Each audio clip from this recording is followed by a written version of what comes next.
அதையெல்லாம் கர்த்தராகிய இயேசுவின் நாமத்தினாலே செய்து பிதாவாகிய தேவனை என்ன பண்ணுங்கள்? ஸ்தோத்திரம் செய்யுங்கள், சோதரியுங்கள். அன்பானவர்களே, இயேசுவின் நாமத்தினாலே எந்த ஒரு காரியத்தையும் செய்ய முடியல அப்படின்னா அதை நீங்கள் தவிர்த்து விடுங்கள். இயேசு நாமத்தினால இந்த காரியத்தை செய்ய முடியாது. இயேசு நாமத்தினால எந்த ஒரு மனிதனையும் சபிக்க முடியாது. சபிக்க முடியுமா? இயேசு நாமத்தினால முடியாது. அப்ப அந்த இப்படிப்பட்ட செயல்களை நாம் என்ன செய்யணும்? அவாய்ட் பண்ணணும், நாம் தவிர்த்து விட வேண்டும். இப்ப இயேசுவின் நாமத்தினால செய்ய முடியாத ஒன்றை, இல்லைன்னா தேவனை ஸ்தோத்தரிக்க முடியாத ஒன்றை, இந்த காரியத்தை செய்தா அந்த தேவனை ஸ்தோத்தரிக்க முடியாது அப்படின்னா அப்படிப்பட்ட அந்த காரியத்தை நம்ம என்ன செய்யணும்? விட்டுவிடும். ஆமென், ஸ்தோத்திரம்.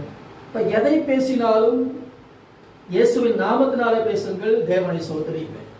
எதை செய்தாலும் இயேசுவின் நாமத்தினாலே செய்யுங்கள், தேவனை என்ன பண்ணுங்கள்? ஸ்தோத்தரியுங்கள். ஆண்டவராக இயேசு கிறிஸ்துவும் கூட இந்த பூமியிலே அவர் எப்படி வந்தார்? கர்த்தருடைய நாமத்தில் தான் வந்தார். சுயமாய் வரவில்லை. அநேக முறை நான் சுயமாய் வரவில்லை, என்னை பிதாவாகிய தேவனை என்னை அனுப்பினார். இன்னும் சொல்ல போனா அவர் கர்த்தருடைய நாமத்தில் தான் இந்த பூமியில வந்தார். அல்லேலூயா. எதை சொல்லுகிறது? மத்தேயு 21:9 கர்த்தரின் நாமத்தினாலே வருகிறவர் ஸ்தோத்தரிக்கப்பட்டவர், உன்னதத்திலே ஓசன்னா என்று சொல்லி ஆர்ப்பரித்தார்களாம். மத்தேயு 21:9 முன்னடப்பாரும் பின்னடப்பாரும் ஆகிய திரளான ஜனங்கள் தாவீதின் குமாரனுக்கு ஓசன்னா, கர்த்தரின் நாமத்தினாலே வருகிறவர் ஸ்தோத்தரிக்கப்பட்டவர். ஆமென். அவர் எப்படி வந்தார்? கர்த்தருடைய நாமத்தினாலே வந்தார்,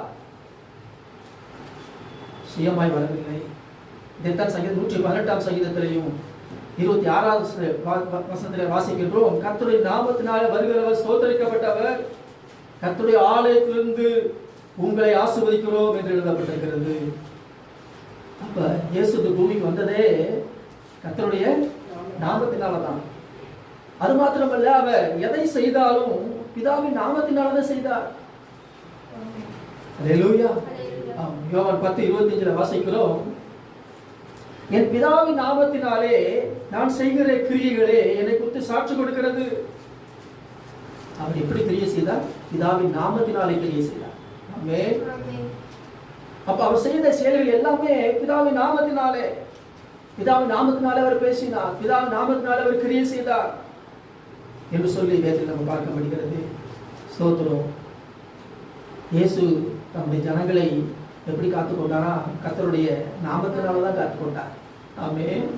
யோவான் 17:12 வாசிக்க முடியும், நான் அவர்களுடைய கூட உலகத்தில் இருக்கையில் அவர்களை உம்முடைய நாமத்தினாலே காத்துக்கொண்டேன்.